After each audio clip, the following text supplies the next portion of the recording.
The Brooklyn Nets want us to believe that they will go into training camp with Kevin Durant still on their roster. And on today's show, I will tell you why I call BS. Plus, we will rank Donovan Mitchell packages to determine where a Suns mega trade centered on DeAndre Ayton lands in the middle of all of it. Let's go. Locked on Suns.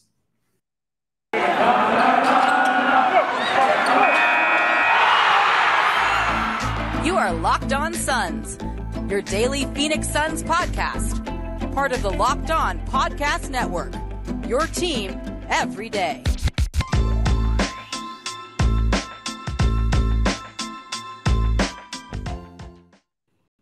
We are back. This is Locked On Phoenix Suns. We are part of the Locked On Podcast Network, and I'm your host, Brendon Kleen, a credentialed media member covering the Suns for the past 5 seasons and a writer at Suns.com and Dime Magazine. Thank you for making Locked On Suns your first listen on this Thursday morning and every day. If you're finding us on your favorite podcast platform, go ahead, hit subscribe or follow to make sure you find this show in your feed every single morning. And if you're finding us on YouTube, that's the best way to support the show. So go ahead and hit subscribe down below and drop me a comment ranking the Donovan Mitchell packages as you see them. We will start with Mitchell. I want to remind everybody you can also follow us on Twitter at LockedOnPHXSuns or at Brendon Kleen 14. That, of course, is my personal account. And we'll start with Mitchell. We'll get to why I do not buy for one moment that the Nets will keep Kevin Durant on this roster into the regular season. But Donovan Mitchell is the news right now. Brian Windhorst on ESPN today. Also, just a side note, completely going backwards in terms of I need to turn on TV in the morning East Coast time to get these updates. Somebody needs to do something about that. Let's go back to everything being on Twitter. But that's conversation for a different day. Windhorst went on TV, said he expects or believes at least that a Mitchell trade could happen. I believe he said in the next 7 to 10 days. Now, on yesterday's episode, I explained why I think the Durant stuff could be on the back burner for a little while. I think the Mitchell thing will happen first. And so if we're 7 to 10 days away from that, well, we're at least 8 to 11 away from a Durant trade. And if that's the case and Mitchell does go first, or the Mitchell negotiations at least play out first, then that's where we need to start, because we need to determine, does a Mitchell trade get done separately from the Durant sweepstakes, or does it get roped in? And of course, if it gets roped in, that's going to most likely include the Suns, the Heat, or the Raptors, teams that we've heard very aggressively pursuing Mitchell, or at least in the case of the Suns, using Mitchell to get Durant. So I want to rank the packages. I want to go through those 3 teams as well as the New York Knicks, who are the betting favorite. I believe in some places they are minus at like around 100 to get Mitchell if he's not on the Jazz next season. And I'll just jump in. That, to me, they have the best package.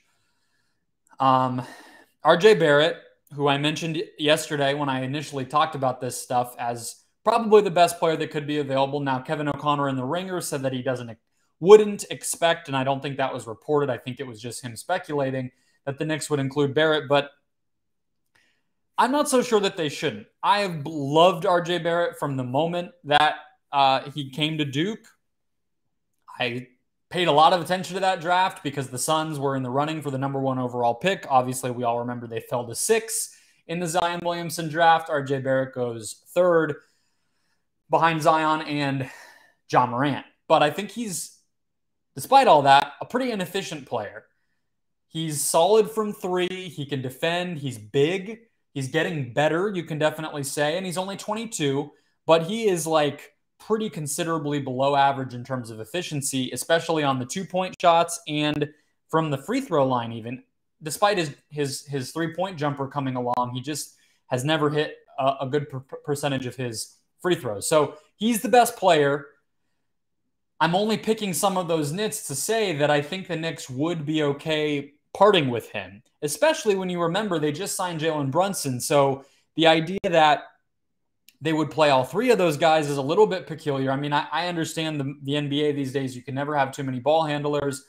Barrett's big enough to defend wings so he could play the 3 in theory, but I don't see why they wouldn't include Barrett, especially if it guaranteed them to be able to win the deal, because I don't think that their next best player is that high in these rankings. We'll get to another Knicks package later, but it's not number 2. Number 2 to me is the Heat with Tyler Hero, because so I went back and forth with Hero and Ayton for number 2, because I do think, I'll just say it now, Ayton ended up number 3. The Suns package centered on DeAndre Ayton going to Utah. Obviously, the Suns wouldn't get Mitchell back. It doesn't really matter. The bottom line is, what is Utah getting for Mitchell? And I went with Hero there mostly for reasons out of his control. I think just in terms of talent and upside and everything else, I would probably rather have Ayton in a vacuum. Just purely, we can imagine Hero's going to get a pretty big payday too, so they're going to be on similar contracts. Ayton is a little bit older, but not a ton. I would rather have Ayton on my team, but we also know he is a little bit younger, and the NBA values young guards, young creators who have a possibility to become good to great offensive players. That is what the NBA pays for right now. It's what is valued. He just won 6th Man of the Year. He's been in the playoffs. Those things give him a little bit of luster that Ayton obviously has in terms of the playoff experience, but he didn't win a shiny award. He hasn't had the 50-point games and different moments that are so flashy the way that Hero has. Like, yes, Tyler Hero could be Jordan Clarkson. He could be, Lou Williams, but he also could be Bradley Beal. I mean, not the same exact player, but he could be or even, let's say, CJ McCollum and split the difference. CJ McCollum, even despite getting paid quite a bit, just got traded for a decent batch of stuff this year, and he's older now. So that's why I went with the Heat at number 2. I mentioned yesterday, I think the Heat could go either way. They could go for Mitchell, and some Utah reporters have been putting their eggs in that basket already. Or I could still see the Heat saying, hey, well, let's just stick with KD and let's try to win a title now, like they tend to do. Not that Mitchell couldn't also help them win a title, but obviously Durant is more of a sure thing in that regard. So I already said the Suns are number 3. I just think this Ayton, despite all of everything I said in praise of him over Hero, if in a vacuum, he's just not the type of guy that NBA teams tend to build around these days.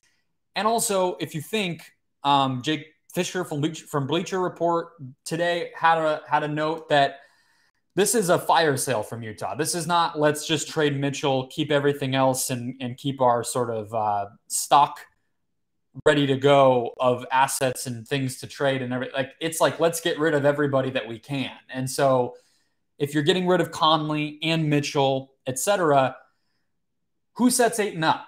Who complements him? Who plays defense with him? A lot of his value goes away if he's playing on a bad team, like a very bad team. I mean, I think he can be good on a building team or a mediocre team or a low playoff seed type of group that has at least some other talent. But if this is like, let's strip it down, I don't think Ayton necessarily makes a lot of sense in that type of a context. Number 4, I have Toronto with OG Anunoby. I think that he's already 24, not much of a creator, has an injury history. I actually think this one is probably lower. I think if the Raptors aren't going to include Scotty Barnes, and it doesn't make any sense for them to do that, I don't think that's worth it. And if they don't really want to include Pascal Siakam, which to me, like, you could make the case Siakam's more valuable, period. So that's kind of a weird trade. It's like a bet trade of like, our guy that's already an all-NBA type player is better than your guy who's an all-NBA type player. Those trades don't really happen. So I don't really love any of the Raptors packages. I think we can move on. I had something with Gary Trent, etc. I just don't see it for the Raptors unless they can come up with something creative here that I'm not seeing. So that brings us to the Knicks' other package. Obi Toppin, multiple of their other young players, including Quickly, Grimes, McBride. They have those young players to put in, plus a ton of picks. If it's something like that instead of Barrett, I could still see it being an option that Utah would consider, because I think Windhorse has said this, and just based on what they did in the Rudy Gobert trade, we could assume the Jazz, they're mostly going to want picks.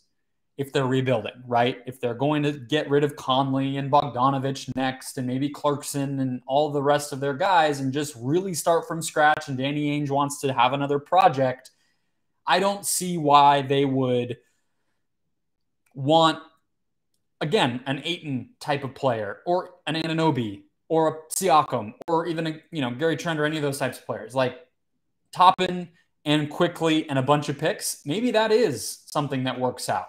I think that could make a lot of sense. So I think the Knicks are right there with that option as well if they don't want to do Barrett, but I do think the Heat and Suns are above that. So the Suns, look, I have them 3 right now. They have a lot of work to do. We'll see how it progresses. We'll see whether the KD stuff ultimately gets grouped in. I think we can all assume that's a chance. There's a chance of that right now, but if the Knicks just bowl everybody over, we might see the end of this situation rather quickly. So as those Mitchell negotiations play out, the Nets, on the other hand, quietly starting to tell more and more people that they would be fine bringing Kevin Durant back.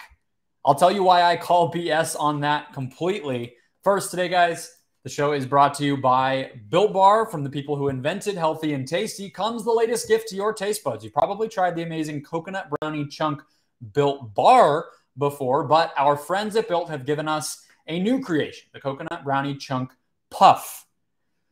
That's right.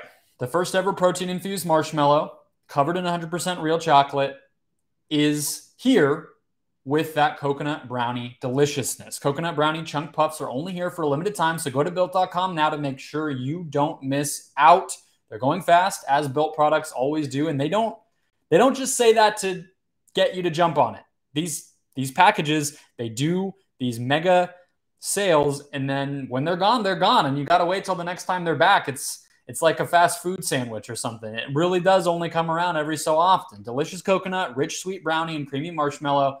So stop fantasizing, guys. It's as delicious as it sounds. I've had them before. They're wonderful. So stop fantasizing and get to Built.com now to order your box of coconut brownie chunk puffs. Go to Built.com. Again, Built.com, promo code LOCK15. Get 15% off your order. Again, promo code LOCK15 at checkout to get 15% off at Built.com. Okay, so Sean Marks, somebody in that Nets front office, is spinning a little tale. They want us to believe that they're going to keep Kevin Durant in town. They want us to believe that they're not in a rush to get this trade done, that they're fine bringing Durant back. We saw this report too. Kyrie Irving, he would be fine playing in Brooklyn again. I don't want to dissect the Kyrie side of this, but it feels like this could all be coming from a similar source. It could all be negotiating. I think the answer is probably both. I think that we're getting to a weird stalemate here, but I want to go through it piece by piece of why I don't buy it, but I also want to consider it as an option and see where that takes us to. So let's start with why, from the Nets side, this is just a bad idea to keep Kevin Durant, not trade him, make him report, dare him to report to camp and start the season with him.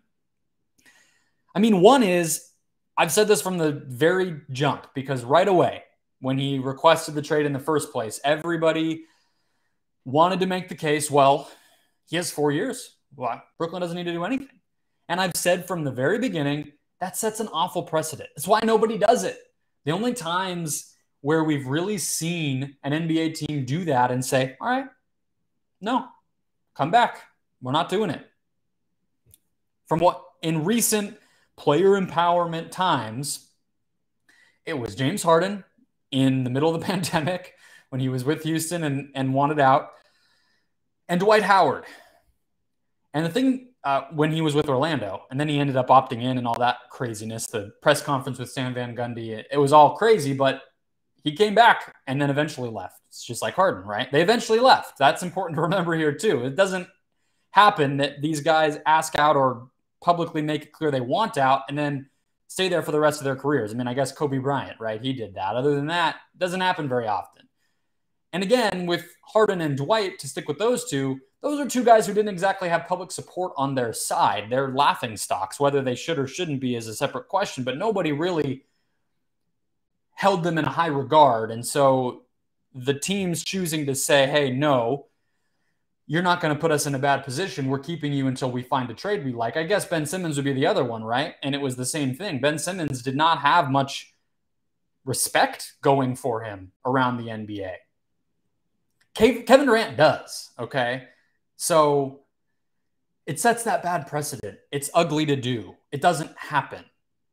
I mean, I guess there's a first for everything, but I just don't buy that this is going to be the one that it happens. And here's a couple more reasons why. From the Nets side, that it's not a very smart thing to do.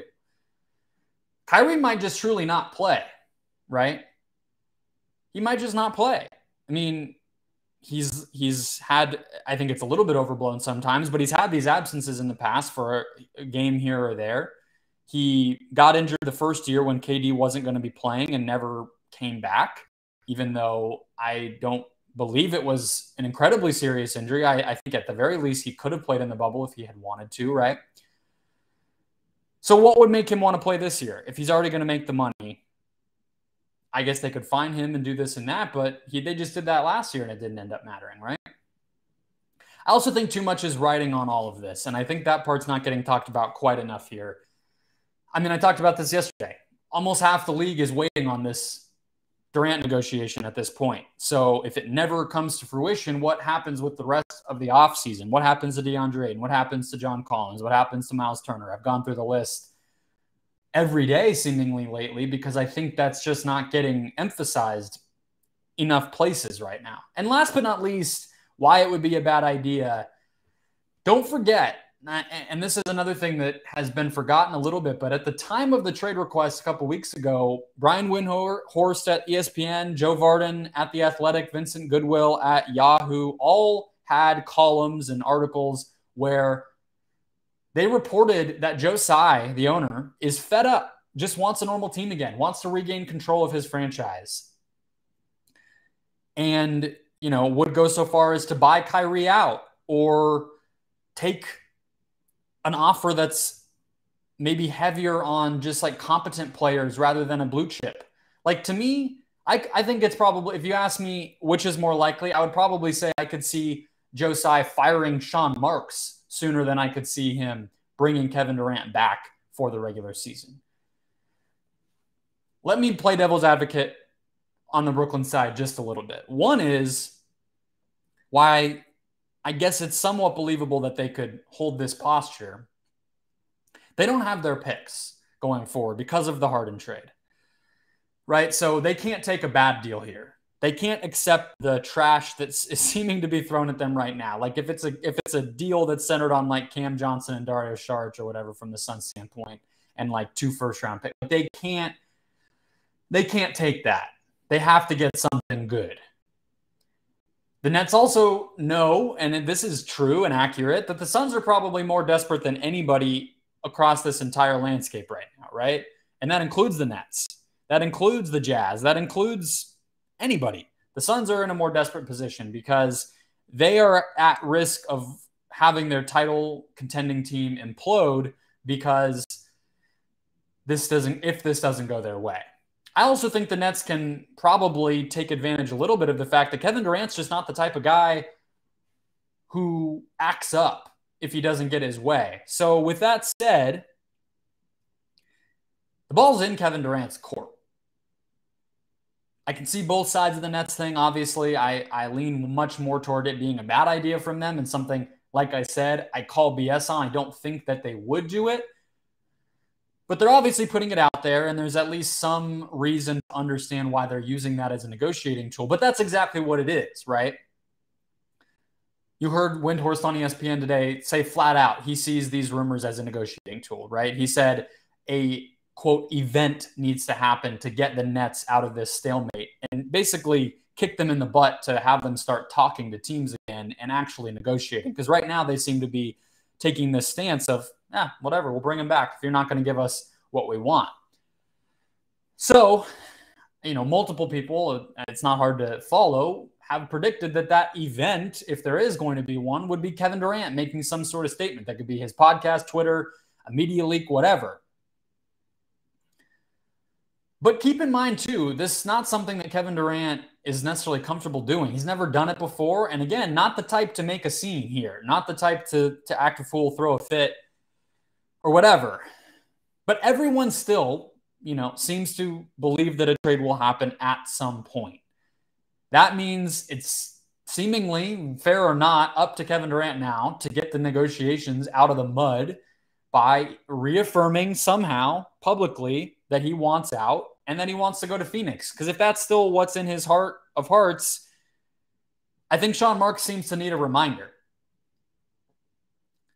Let's flip things back to Phoenix, guys. I'll walk through why keeping DeAndre Ayton may not be the worst thing to happen for the Suns as we keep on this keeping track.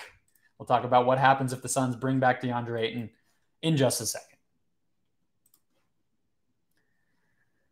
Okay, so we talked about what Kevin Durant coming back would look like for the Nets and why I don't buy it, but something that I've been maybe hinting at, talking around lately, on the other end, is the Suns bringing back DeAndre Ayton. So let's do the same exercise here, right? From the Suns' perspective, from Ayton's perspective, could this happen? Why should it? Why shouldn't it? Let's start with the Suns. Why they would keep him, match an offer sheet, bring him back if nobody else offers him a contract, give him a contract themselves, is that they can't lose him for nothing. I mean, that's been the case from the beginning. It's the most obvious answer, but it's true. If he doesn't end up being part of the Durant trade and the Pacers, who are dragging their feet on this whole thing, don't go out and get him, maybe there's nothing out there for him. And it might just make sense for the Suns to say, hey, we'll give you, 4 years, $100 million, 4 years, $90 million. I mean, I don't know how low it gets. I don't know what they'd be comfortable offering, but if there was a mega offer out there, it just feels like it would have happened. So I think that makes some sense. They also badly need center depth, right? And there's just not a lot of people out there, unless it's going to be Hassan Whiteside or Boogie Cousins, and those are not starting caliber centers either. If you're a championship team, there's not much out there. Now, they could obviously do trades, and they have Sharch and Biyombo and Landale and everything else, but if they look around and they don't get a Miles Turner in a trade, or they don't get player X, I don't know who else the center would even be on Utah or Brooklyn or anything else that would get you there. But if they don't get that, well, they might need a center, and Ayton is obviously a great one. And again, money-wise, if it's less than the max, it might be worth it after all. Remember, the Suns reportedly offered a less than max contract extension back in October when Ayton was still eligible for one. Let's go to Ayton from his perspective. I get all along he's been telling us he wants a bigger role and he wants to make the most money that he can. Those are common things for a player's second contract. No surprise there. But still, making less than the max on a bad team where he's not going to be winning, I can't imagine that that's like a thrill to him, right? If a bad team was giving him a full max, I think he would just take it, figure it out later. And I think he probably would be right to do that, but I don't know if that max is out there for him. And if it's going to be less than a max either way, why not consider coming back to the Suns? Taking a qualifying offer, which is another option that gets thrown out there, it's about $16 million, which one would be a pretty small contract salary this year. It could, if he gets traded, set him up to be on an even smaller salary because there's limitations once he's been traded after being on the qualifying offer. And even if he did make it all the way to unrestricted free agency and was eligible for as big a contract as anybody could give him, I could see the market squeezing him again. More teams have cap space next year, but does that mean more teams are going to value him in particular? If they didn't do it this year, why would they do it next year? He could be looking ahead and realizing, hey, I got to get locked into something now because I just came off of 2 great years. The KD thing could be used to my advantage here. I just need to lock in a contract. I don't think he takes a qualifying offer, but if he starts to contemplate that, I could see him once again just saying, hey, why don't I just go back to the Suns on a real contract, lock in, 80, 90, $100 million and just get it out of the way. Also, look, he could still get traded in the future, and getting to play with Book, Chris, and Kevin Durant, if that happens, is an amazing way to bide your time. I don't think that's anything to ignore or dismiss. So what are the chances that this actually happens? I know it's a little bit out of nowhere. I would probably still put it at only 10 to 15%. But again, Indiana which we all got into a flurry being, convinced this was happening. They still haven't cleared the cap space to make him a big offer, let alone made him that offer, as far as we know. There were some reports that he met with the Pacers at Summer League, so okay. Maybe it's closer than we realize, but it hasn't happened yet. The Jazz don't seem to be a great fit, as I talked about with the Mitchell stuff, in terms of, are they really going to be rebuilding around DeAndre Ayton? That doesn't seem super likely. And nobody else has come out of the woodwork. We knew Utah reportedly had some interest, according to John Gambadoro, a while back. Maybe that's when they were contemplating keeping Mitchell, and Ayton could be some sort of piece to play next to him. I'm not sure where that came from. But if it's not the Pacers or the Jazz, which it still could be, but again, doesn't seem immediately likely, that's why I'm leaving the door open.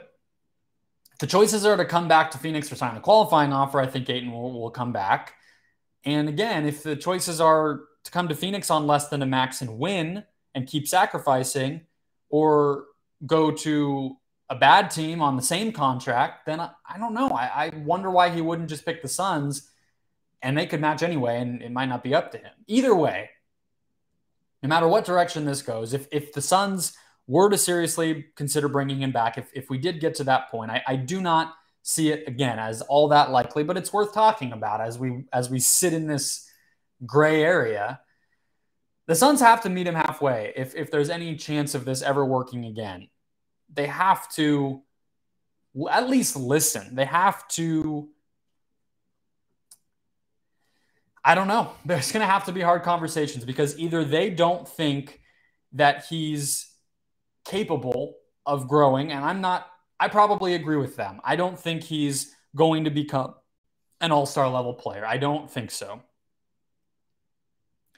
But if they think that, it doesn't seem like they've level set with him. It doesn't seem like they've come out and just told him that, because he comes out every year and talks about how much he's improved, how much he wants to grow his game and take on more responsibility. And then every year the Suns don't let him do that. And so I think that they obviously are culpable here too. He got very frustrated by the end of Game 7, and I think that's a lot of what you saw come to a head. So for any of this to ever get close to being reparable again, it's going to have to be the Suns meeting him halfway, having and leading those hard conversations. And, obviously that sounds unlikely as I'm talking about it, but hey, that's why I have it at about 10 to 15% likely. I don't think it's super realistic, but as the options dwindle here, it's just something we have to take a closer look at and be ready for. More to come tomorrow to close out the week. Aaron Edwards will be here for his weekly check-in. We'll talk about everything that's been going on. Mitchell, Durant, Ayton, all of it. We're all in the muck here, and Aaron will be a breath of fresh air to get us through it. So tune in tomorrow. A big thanks for making Locked On Suns your first listen here on this Thursday and every day. Now go make Locked On NBA your second listen to catch up on everything else going on around the league.